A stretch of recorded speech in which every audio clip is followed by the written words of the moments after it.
آپ کے ذہن میں کوئی بات ہے تو کریں، پھر انشاءاللہ چل پڑے گی کوئی نہ کوئی بات۔ ڈاکٹر صاحب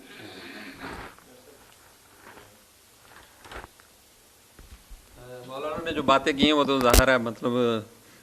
اس میں کوئی شک نہیں ہے، لیکن آج کل مولانا جو صورتحال ہے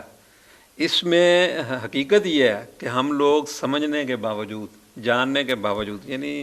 یہ بڑا اللہ کا انعام ہے کہ ہمارے یہ جو پیما کی فہم قرآن کلاس ہے یہ عرصہ دراز سے چل رہی ہے، سارے لوگ باشعور ہیں اور سارے سمجھتے ہیں، تو لیکن مطلب جو چیز ہمیں آپ نے بتائی ہے اس پہ شاید ہم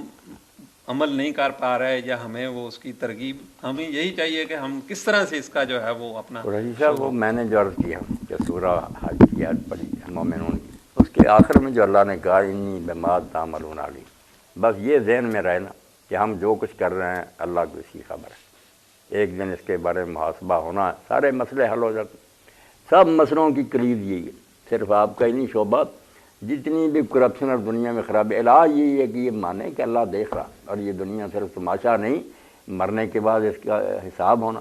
یہ ذہن میں سبق بیٹھ جائے۔ اور اس کے لیے اللہ کے رسول علیہ السلام نے 13 سال مکہ میں گزارے، بعد میں مدینہ میں شراب آپ کے ساتھی پیتے رہے، جلدی نہیں۔ جنگ احد میں جتنے 70 شہید ہوئے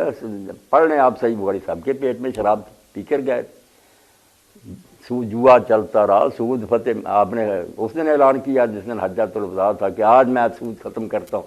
سب صبر کیا، مگر یہ سبق اتنے زور سے آپ نے بیان کیا نا، اور بار بار اس کو دہرایا طرح طرح سے واقعات کے ذریعے، مثالوں کے ذریعے کہ اللہ دیکھ رہا، ہم نے اس کا حساب دینا۔ یہ سبق پڑھ لیا آپ نے، اس سے ڈاکو جو تھے وہ رہبر بن گئے، بدماش جو تھے ولی بن گئے، پھر آسانی ہو گئی، بجائے اس کے کہ حضور کہتے ڈاکٹر صاحب لوگ آپ کہنے پہ شراب کے بارے میں پوچھتے ہیں جو یسالونہ کا، خود فکر پڑ گئی کہ اس کا حضور کیا بنے گا، یعنی لوہا گرم ہو گیا، ذرا چوٹ لگی سب کچھ ٹھیک ہو گیا۔ اب ہم جتنا جی چاہے فلسفہ بگاڑیں پڑے، وہ ایمان جو ہے نا کہ اللہ دیکھ رہا ہے، اس کے پاس دوبارہ پیش ہونا یہ کمزور ہو گیا، اس کی کوئی فکر نہیں۔ آپ کے بھی زیادہ درس، آپ کے خطبے یا جو ہے نا کتابیں، ان میں زیادہ یہ آخرت کا تصور زیادہ، اس کو بہت نمایاں اور ابھارنے کی ضرورت ہے، اس کے بغیر کام نہیں چلتا۔ آپ جو چیز چاہے حکومتیں بدلیں، آرڈیننس جاری کریں، جو یہ مانتے ہی نہیں کہ کوئی خدا دیکھ رہا ہے، وہ کیا ٹھیک ہوگا؟ عقل عیار ہے 100 بھیس بنا لیتی، ہر آرڈیننس میں سے کوئی وہ گنجائش نکال لیں۔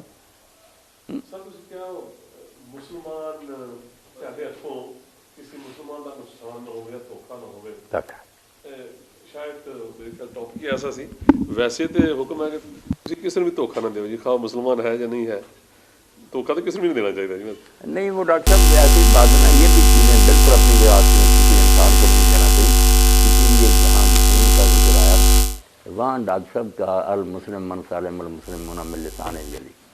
اور جہاں مومن کا ذکر آیا نا واقع المومن من آمن الناس علی دمائهم واموالهم، کہ مومن تو اس سے بھی اونچا درجہ ہے کہ سب لوگ اس سے مطمئن ہو جائیں کہ ہماری جان اور مال کو کوئی نقصان نہیں۔ مسلم تو بہت ابتدائی سٹیج ہے نا، مومن کا درجہ فرمایا سارے جہان کے لوگ بے فکر ہو جائیں کہ اس شخص سے ہمیں کوئی نقصان اپنے جان و مال میں نہیں پہنچے۔